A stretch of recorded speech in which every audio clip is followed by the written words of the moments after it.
Hello friends, welcome to my YouTube channel the web education. সব friends, এই মুহূর্তে যে ক্লাসটা আপনাদের সামনে তুলে ধরার চেষ্টা করছি সেটা হচ্ছে সেকেন্ড ন্যাশনালিস্টি 2025 যে 14 সেপ্টেম্বর ক্লাস 11-12-এর জন্য যে জিওগ্রাফি প্রশ্নপত্র পড়েছিল তার 60টা প্রশ্নের সম্পূর্ণ উত্তর যেমন আলোচনা করব, সাথে সাথে আলোচনা করব যে কাট অফ কত যেতে পারে, সেভ স্কোর বা সেভ জোনে আপনি কত নাম্বার থাকলে আপনি সেভ জোনের মধ্যে থাকবেন। তো সম্পূর্ণ তথ্যগুলো একদম ডিটেলসভাবে শেয়ার করা হবে। তো অবশ্যই কতগুলো উত্তর আপনার ঠিক হচ্ছে তো অবশ্যই মিলিয়ে নিন, এবং সাথে সাথে শেষে কাট অফের ব্যাপারে ডিটেলস কিছু আলোচনা করব যেগুলো আপনাদের সাথে অনেকটা শেয়ার করার দরকার, এবং আপনারা অনেকেই কিন্তু এটা নিয়ে কমেন্ট করছেন। এর আগে কিন্তু আমি ক্লাস 9-10-এর জন্য যে কাট অফের ব্যাপারে জিওগ্রাফি তথা ইতিহাস, এবং এর আগে 11-12-এর জন্য ইতিহাস নিয়েও কিন্তু আমি অ্যানালিসিস করেছিলাম প্রশ্নপত্র, সাথে কাট অফ ব্যাপারেও কিছু তথ্য দিয়েছিলাম, এবং অনেকে এটা নিয়ে কিন্তু অ্যাপ্রিসিয়েট করেছিল আমাকে যে স্যার এই বিষয়ে কিছু একটা তথ্য আপনি যদি দেন তাহলে ভিডিওর মধ্যে দিয়ে ভালো হবে। তো চলুন প্রথমে বিষয়টি যেটা জানবো সেটা হচ্ছে যে 60টা প্রশ্ন তার সঠিক উত্তর কোনগুলো হতে চলেছে, এবং কত আপনার স্কোর হচ্ছে সেটা অবশ্যই কমেন্ট বক্সে কমেন্ট করে জানাবেন, এবং সেফ জোনে থাকার জন্য কত নাম্বার আপনাকে তুলতে হবে সেটাও কিন্তু গুরুত্বপূর্ণ বিষয়। তো এক এক করে বিষয়টা আলোচনা করব, তো কেউ স্কিপ না করে শেষ পর্যন্ত ভিডিওটি দেখবেন।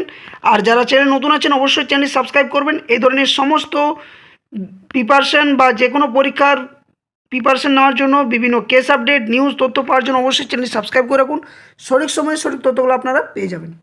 তো আমরা বেশি কথা না বাড়িয়ে প্রথমে 60টা যে প্রশ্ন পড়েছিল ক্লাস 11-12-এর যে 14 সেপ্টেম্বর পরীক্ষাটা অনুষ্ঠিত হয় সেকেন্ড এসএলএসটির, সেটা আলোচনা করব, এবং শেষে কাট অফ ব্যাপারে কিছু তথ্য তুলে ধরার চেষ্টা করব। তো আজকে যে প্রথম প্রশ্ন রয়েছে সেটা হচ্ছে 1962 সালে হুইটেকার যে দুটি মুখ্য উপাদানের ভিত্তিতে বায়োমের শ্রেণীবিভাগ করেছিলেন তা হলো কোনটি? তো এখানে আমি একদম ডিটেলস আলোচনা করছি না, শুধুমাত্র যে উত্তরগুলো সঠিক হবে সেগুলো আপনার সামনে তুলে ধরার চেষ্টা করছি। তো অবশ্যই মিলিয়ে নেবেন, এবং কত নম্বর সিট রয়েছে সেটা কিন্তু জানা নেই, তো অবশ্যই এটা দেখার চেষ্টা করবেন। তো প্রথম প্রশ্নের সঠিক উত্তর হবে যে গড় বার্ষিক তাপমাত্রা এবং গড় বার্ষিক অধঃক্ষেপণ, এটা হচ্ছে একের দাগের এ হচ্ছে সঠিক উত্তর। নেক্সট 2 নম্বর প্রশ্ন এখানে কি বলছে যে প্রত্যাশিত যে আয়ুষ্কাল, সেই প্রত্যাশিত আয়ুষ্কাল নিম্নলিখিত কোন বিষয়ের উপর নির্ভর করে না? এই যে নাবাচক শব্দগুলো এবারে অনেক পরীক্ষার্থী এসছে এখানে। তো 2-এর দাগে সঠিক উত্তর যাওয়া অপশন ডি, অর্থাৎ নগায়ন কিন্তু কোনোভাবেই নির্ভর করে না, অর্থাৎ 2-এর দাগের অপশন বি হচ্ছে অপশন ডি হচ্ছে এখানে সঠিক উত্তর, অপশন ডি। নেক্সট 3 নম্বর প্রশ্ন যে কল্যাণমূলক অর্থনীতির মূল প্রবক্তা হলেন কে? তো এই যে কল্যাণমূলক যে অর্থনীতি তার মূল প্রবক্তা হচ্ছেন অপশন সি, অর্থাৎ ডিএম স্মিথ হচ্ছে এর মূল প্রবক্তা, অপশন সি হচ্ছে 3-এর দাগের সঠিক উত্তর। নেক্সট 4 নম্বর প্রশ্ন যে নিম্নলিখিতগুলির মধ্যে কোনটি জনসংখ্যা পরিবর্তনের কারণ নয় বলেছে এখানে, দেখুন এটা কী হবে। তো এক্ষেত্রে 4-এর দাগের সঠিক উত্তর যাবে অপশন বি, অর্থাৎ কি না অভ্যন্তরীণ পরিব্রজন সেটা কিন্তু কোনোভাবেই নির্ভর করে না, তো এটা হচ্ছে অপশন বি। নেক্সট 5 নম্বর প্রশ্ন লা লিনা, এই যে লা লিনার প্রাদুর্ভাবের সাথে ভারতীয় উপমহাদেশের মৌসুমি বৃষ্টিপাতের সম্পর্ক সাধারণভাবে কেমন থাকে? ঋণাত্মক, ধনাত্মক, না নিরপেক্ষ, নাকি ধ্রুবক? তো এক্ষেত্রে 5-এর দাগের সঠিক উত্তর যাওয়া অপশন এ, অর্থাৎ কি থাকে না সবসময় ধনাত্মক থাকে, অপশন এ হচ্ছে এখানে সঠিক উত্তর। নেক্সট তারপরে বড় প্রশ্ন 6 নম্বর প্রশ্ন কি বলছে না বাস্তুতন্ত্রে খাদ্য তালিকা সম্পর্কিত তথ্যের ধারণার জনক কাকে বলা হয়? তো এক্ষেত্রে 6-এর দাগের সঠিক উত্তর কী হবে না 6-এর দাগের সঠিক উত্তর যাওয়া অপশন বি, চার্লস এলটনকে বলা হয়, অপশন বি হচ্ছে 6-এর দাগের সঠিক উত্তর। নেক্সট 7 নম্বর প্রশ্ন বিখ্যাত সাইলেন্ট ভ্যালি, এটা একটা খুবই ভালো প্রশ্ন। তো বিখ্যাত সাইলেন্ট ভ্যালি আন্দোলন ভারতবর্ষের কোন রাজ্যে সংগঠিত হয়েছিল? তো এটার সঠিক উত্তর যাবে 7-এর দাগের অপশন ডি, অর্থাৎ কেরালা রাজ্যে অনুষ্ঠিত হয়েছিল, অপশন ডি হচ্ছে এখানে সঠিক উত্তর। নেক্সট তারপরে 8 নম্বর প্রশ্ন বিচ্যুতির চরম যে পরিমাপের উদাহরণ হলো কোনটি? তো বিচ্যুতির চরম পরিমাপের উদাহরণ কোনটি? এক্ষেত্রে 8-এর দাগের সঠিক উত্তর যাওয়া অপশন বি, অর্থাৎ চতুর্থক বিচ্যুতি এবং প্রমাণ বিচ্যুতি, এটা হচ্ছে 8-এর দাগের বি সঠিক উত্তর। নেক্সট তারপরে 9 নম্বর প্রশ্ন কি বলছে না সামুদ্রিক ট্রান্সফর্ম চ্যুতি কোন পাত সীমানায় দেখা যায়? এটা কোন পাত সীমানায় দেখা যাবে? তো 9-এর দাগের সঠিক উত্তর যাওয়া অপশন সি, নিরপেক্ষ পাত সীমানায় কিন্তু এটা দেখা যায়, অপশন সি হচ্ছে 9-এর দাগের সঠিক উত্তর। নেক্সট 10 নম্বর প্রশ্ন নিম্নের কোন স্থানটি অভ্র উত্তোলনের জন্য বিখ্যাত? তো অভ্র উত্তোলনের জন্য কোনটা বিখ্যাত? তো 10 দাগে সঠিক উত্তর যাবে অপশন বি অর্থাৎ কোডারমা। কোডারমা অভ্র উৎপাদনের জন্য বিখ্যাত। অপশন বি হচ্ছে 10 দাগের সঠিক উত্তর। নেক্সট 11 নম্বর প্রশ্ন, ঘণ্টা আকৃতির বয়স ও লিঙ্গ পিরামিড নির্দেশ করে কিসের? এটা কিসের নির্দেশ করে? তো 11 দাগের সঠিক উত্তর যাবে অপশন সি অর্থাৎ স্থিতিশীল জনসংখ্যা। অপশন সি হচ্ছে এখানে সঠিক উত্তর। নেক্সট তারপরে 12 নম্বর প্রশ্ন কি বলছে? 12 নম্বর প্রশ্ন এখানে কি রয়েছে? তো ভারতের যে ডেটাম তল, এই যে ডেটাম তল রয়েছে এটা কোন জায়গায় থেকে কিন্তু ধরা হয়? তো ডেটাম তল ধরা হয় কোন জায়গা থেকে? তো 12 দাগের সঠিক উত্তর যাবে অপশন বি অর্থাৎ মুম্বাইয়ের গড় সমুদ্র পৃষ্ঠ থেকে কিন্তু এটা ধরা হয়। অপশন বি হচ্ছে 12 দাগের সঠিক উত্তর। নেক্সট 13 নম্বর প্রশ্ন, কে প্রথম ইকোলজি শব্দটি প্রবর্তন করেন? এটা একটা সঠিক সোজা প্রশ্ন একদম। তো 13 দাগের সঠিক উত্তর যাবে অপশন ডি অর্থাৎ হ্যাকেল। এটা হচ্ছে সঠিক উত্তর। অপশন ডি 13 দাগের সঠিক উত্তর। নেক্সট 14 নম্বর প্রশ্ন কি বলছে? না নিম্নলিখিত যে যুগলগুলি রয়েছে তার মধ্যে কোনটি দুর্যোগকে বিপর্যয়ের পরিণত হতে বাধা দেয়? এক্ষেত্রে 14 দাগের সঠিক উত্তর কী হবে? না 14 দাগের সঠিক উত্তর যাওয়া অপশন বি অর্থাৎ ক্ষমতায়ন এবং বিপন্নতা নিয়ন্ত্রণ। এটা হচ্ছে 14 দাগের সঠিক উত্তর। নেক্সট তারপর 15 নম্বর প্রশ্ন কি বলছে? যে ভূগোলকে করোলজি রূপে প্রাথমিকভাবে অবহিত করেন কে? তো এটা নিম্নের কে করেছিলেন এটা উক্তিটা বা প্রাথমিকভাবে অবহিত করেছিলেন? তো 15 দাগের সঠিক উত্তর যাবে অপশন সি অর্থাৎ হাডসন। এটা অপশন সি হচ্ছে এখানে সঠিক উত্তর। অপশন সি 15 দাগের। নেক্সট 16 নম্বর প্রশ্ন, মৌসুমি নিম্নচাপের দুর্বল হয়ে যাওয়া এবং উত্তর ভারতের সমভূমি থেকে মৌসুমি বায়ুর পশ্চাৎ অপসারণের ফলে যে সাময়িক উচ্চ তাপমাত্রা এবং আর্দ্রতাযুক্ত অসহনীয় আবহাওয়া তৈরি হয় তাকে কি বলা হয়? তো তাকে বলে কি সেপ্টেম্বর উষ্ণতা, অক্টোবর উষ্ণতা, নভেম্বর উষ্ণতা নাকি ডিসেম্বর উষ্ণতা? তো এক্ষেত্রে 16 দাগের সঠিক উত্তর যাবে অপশন বি অর্থাৎ অক্টোবর উষ্ণতা বলা হয়। অপশন বি হচ্ছে এখানে সঠিক উত্তর। নেক্সট তারপরে প্রশ্ন 17 নম্বর প্রশ্ন কি বলছে? তো 17 নম্বর প্রশ্ন বলছে যে নিম্নলিখিত মৃত্তিকাগুলি যে রয়েছে তার মধ্যে মৃত্তিকা সৃষ্টির নিয়ন্ত্রকগুলির মধ্যে কোনটি গৌণ নিয়ন্ত্রক বলেছে, মুখ্য বলেনি, কি বলেছে? গৌণ নিয়ন্ত্রক। তো এক্ষেত্রে 17 দাগের সঠিক উত্তরে যাবে অপশন এ ভূমির উপর হচ্ছে একটা গৌণ নিয়ন্ত্রক। বাকিগুলো কি না বাকিগুলো হচ্ছে কি মুখ্য নিয়ন্ত্রক। তো এখানে হচ্ছে অপশন এ হচ্ছে এখানে সঠিক উত্তর 17 দাগের। নেক্সট তারপরে 18 নম্বর প্রশ্ন কি বলছে? যে 2011 সালের আদমশুমারি অনুসারে বা অনুযায়ী ভারতের কোন রাজ্যে সর্বোচ্চ লিঙ্গ অনুপাত দেখতে পাওয়া যায়? তো এক্ষেত্রে 18 দাগের সঠিক উত্তর কী হবে? তো 18 দাগের সঠিক উত্তর যাবে অপশন ডি অর্থাৎ কেরালা রাজ্যে এটা কিন্তু দেখতে পাওয়া যায়। অপশন ডি হচ্ছে এখানে সঠিক উত্তর 18 দাগের। নেক্সট তারপর 19 নম্বর প্রশ্ন কি বলছে? 19 নম্বর প্রশ্ন বলছে যে নিম্নলিখিত যুগলগুলির মধ্যে কোনটিকে সম্পূর্ণত পারলিক ভূজৈব রাসায়নিক চক্র বলে অভিহিত করা যায়?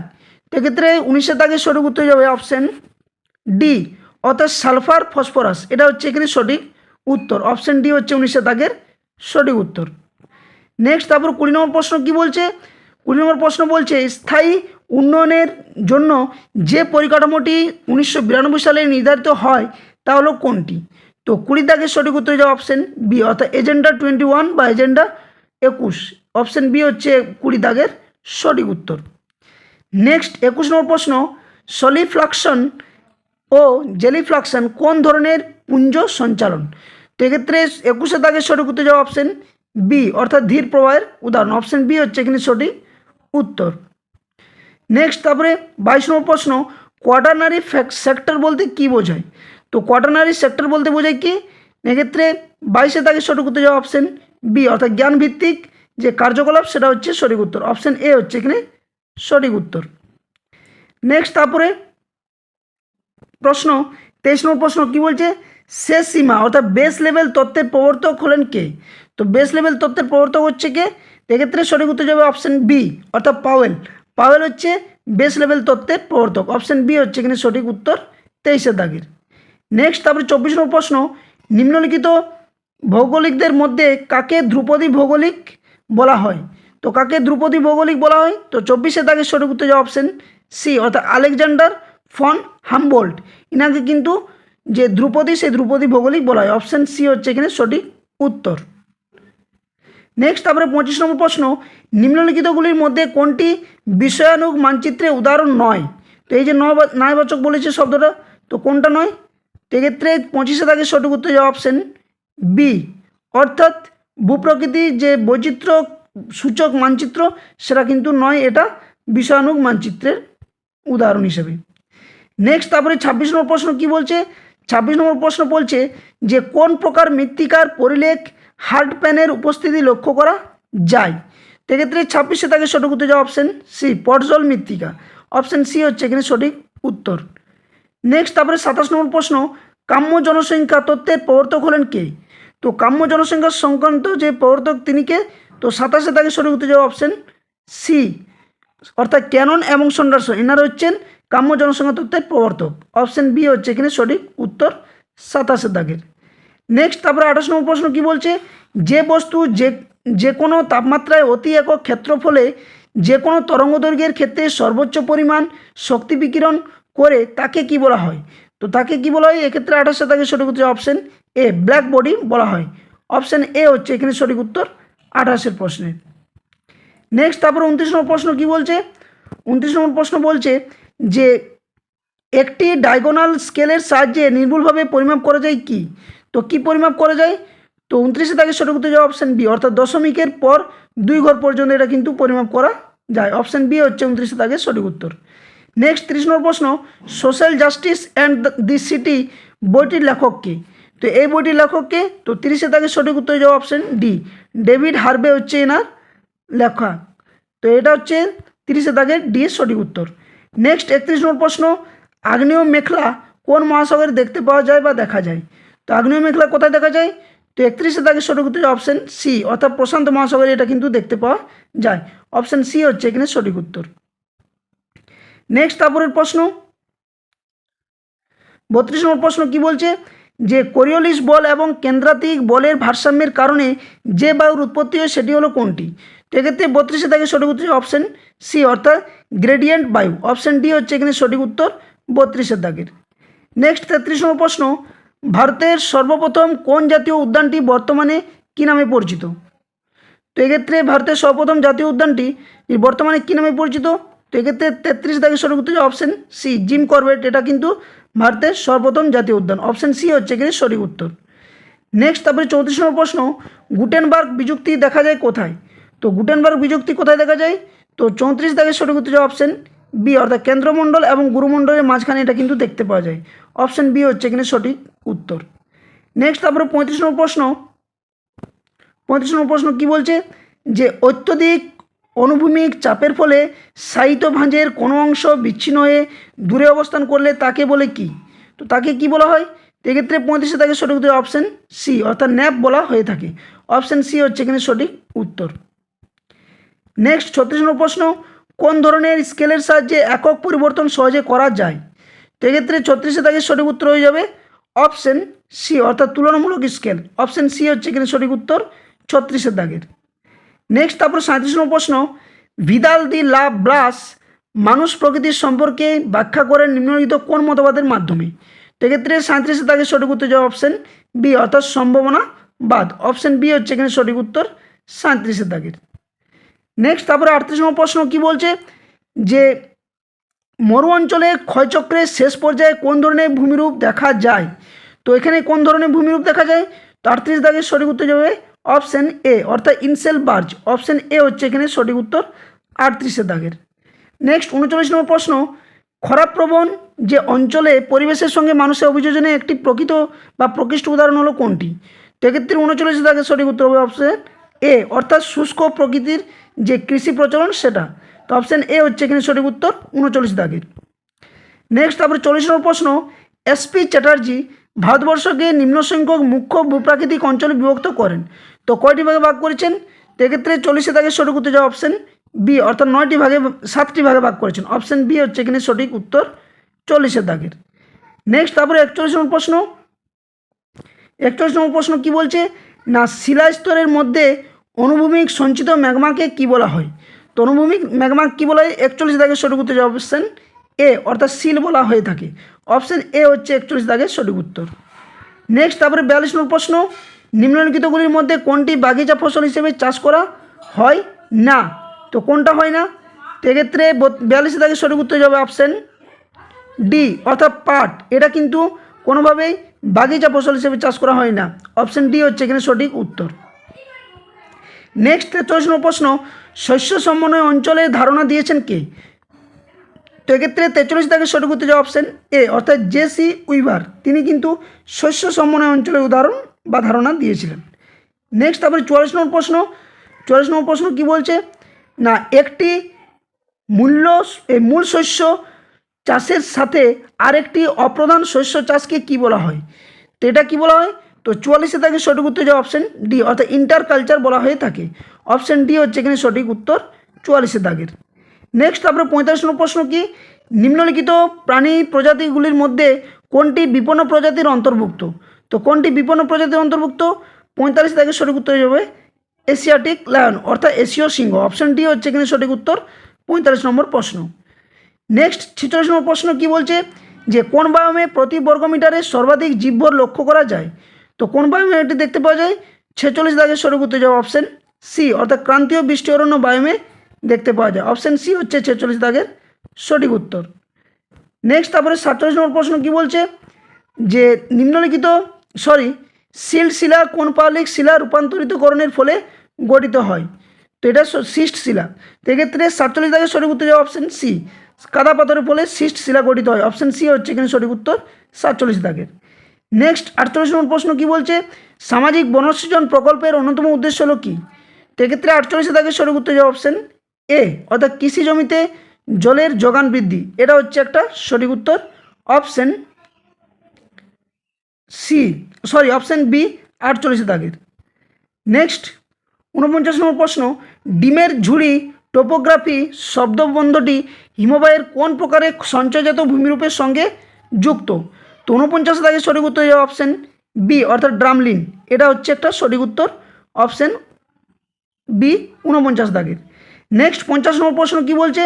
50 নম্বর প্রশ্ন বলছে শহর বা নগরে প্রতি গৃহে বসবাসকারী ব্যক্তির সংখ্যাকে কি বলা হয়? সেক্ষেত্রে 50 দাগের সঠিক উত্তর যাবে অপশান সি অর্থাৎ গৃহ ঘনত্ব বলা হয়ে থাকে। অপশান সি হচ্ছে 50 দাগের সঠিক উত্তর। নেক্সট 51 নম্বর প্রশ্ন, একটি 20 মিটার সার্ভে চেন এ গ্রহণযোগ্য ভ্রান্তি কত? এটার সঠিক উত্তর হবে 51 দাগের অপশান বি অর্থাৎ +-5। অপশান বি হচ্ছে এখানে 51 দাগের সঠিক উত্তর। নেক্সট 52 নম্বর প্রশ্ন, আফ্রিকার মাসাই মারা অরণ্য অঞ্চলটি নিম্নের কোন জলবায়ু অন্তর্ভুক্ত রয়েছে? কোন শ্রেণীর অন্তর্ভুক্ত জলবায়ু? তো 52 দাগের সঠিক উত্তর যাবে অপশান বি অর্থাৎ সাভানা জলবায়ু। অপশান বি হচ্ছে 52 দাগের সঠিক উত্তর। নেক্সট 53 নম্বর প্রশ্ন কি বলছে?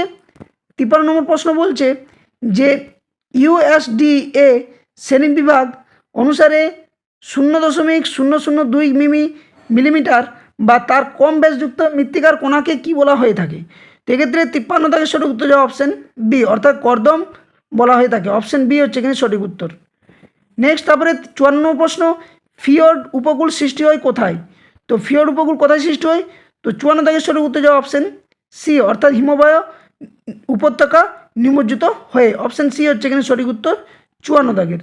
নেক্সট 55 নম্বর প্রশ্ন কি বলছে ক্রান্তীয় উচ্চচাপ অঞ্চল থেকে মেরুবৃত্ত প্রদেশীয় নিম্নচাপ অঞ্চলের দিকে প্রবাহিত হওয়া বায়ুকে কি বলা হয়ে থাকে? তো এক্ষেত্রে 55 দাগের সঠিক উত্তর যাবে অপশান বি অর্থাৎ পশ্চিমা বায়ু বলা হয়ে থাকে। 55 দাগের সঠিক উত্তর অপশান বি। নেক্সট তারপরে 56 নম্বর প্রশ্ন কি বলছে আবহবিকারের প্রকৃতি ও মাত্রা বহুলাংশে নির্ভর করে কিসের ওপর? ভূমির ঢাল, শিলা প্রকৃতি, জলবায়ু নাকি মানুষের কার্যকলাপ? তো 56 দাগের সঠিক উত্তর যাবে অপশান সি অর্থাৎ জলবায়ুর উপর নির্ভর করে। অপশান সি হচ্ছে 56 দাগের সঠিক উত্তর। নেক্সট 57 নম্বর প্রশ্ন, জিমারম্যানের মতে কোন বৈশিষ্ট্য একটি প্রাকৃতিক উপাদানকে সম্পদে পরিণত করে? তো 57 দাগের সঠিক উত্তর যাবে অপশান সি অর্থাৎ জ্ঞান। অপশান সি হচ্ছে এখানে সঠিক উত্তর।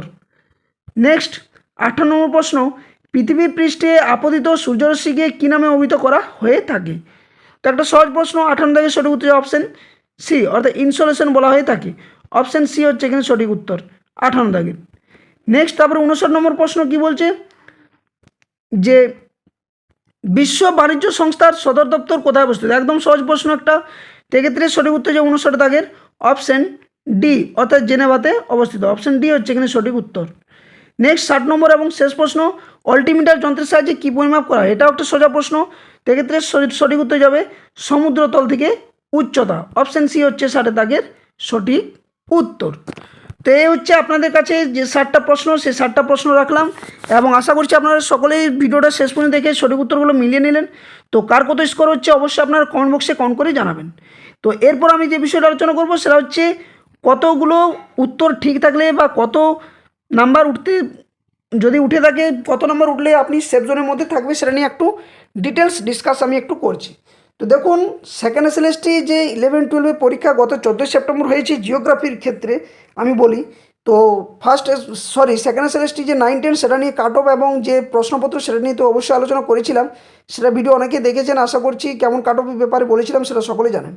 তো এক্ষেত্রে আমি যে 60টা প্রশ্ন আপনাদের সামনে এখন তুলে ধরলাম, সেখান থেকে যেটা বুঝে গেল যে 60টা প্রশ্ন যেটা ছিল তার মধ্যে কিন্তু অনেক প্রশ্ন কিন্তু আনকমনের মতো ছিল, যেগুলো হয়তো অনেকেরই বোঝার যে বাইরে সেটাও বলা চলে, বা হয়তো অনেকেরই এই বিষয়গুলো পড়া হয়নি। সেক্ষেত্রে 60-এর মধ্যে যে আমি বিষয়টা বলছি যে কাট অফ যে অনেক বেশি যাবে সেটা নয়।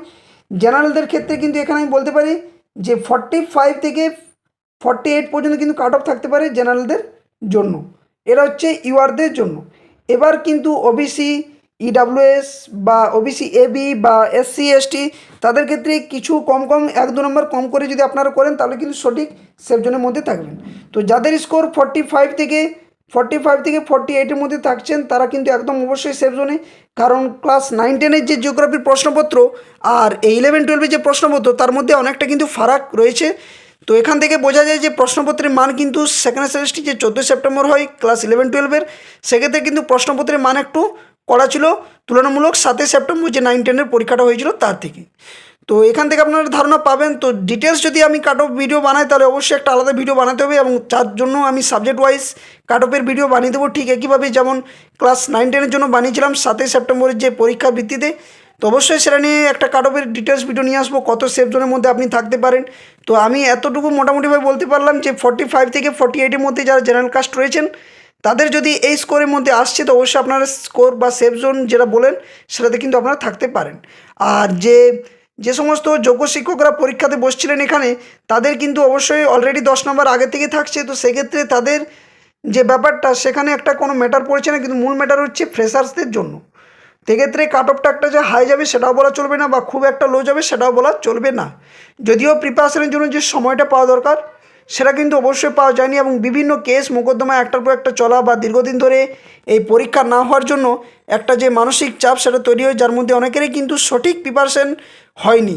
এবং এটা নিয়ে আপনারা সকলেই জানেন যে সকলেরই যে পরীক্ষা ভালো হয়েছে এমন নয়, বা সকলেরই খারাপ হয়েছে সেটাও নয়। তবে বেশিরভাগেরই নাম্বার যারা 45 থেকে 48-এর মধ্যে রয়েছেন তারা কিন্তু একদম সেফ জোনের মধ্যে অনুভব করতে পারেন। আর কাট অফ সংক্রান্ত যদি ডিটেলস ভিডিও পেতে চান অবশ্যই কমেন্ট বক্সে জানাবেন, তার জন্য একটা ভিডিও অবশ্যই আপনার সামনে আপলোড করব।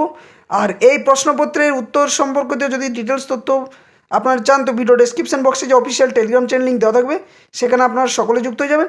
ওখান থেকে যে কোনো ধরনের ইনফরমেশান, নিউজ, কেস আপডেট সম্পর্কে তথ্য আপনার সামনে তুলে ধরা হয় পিডিএফ আকারে।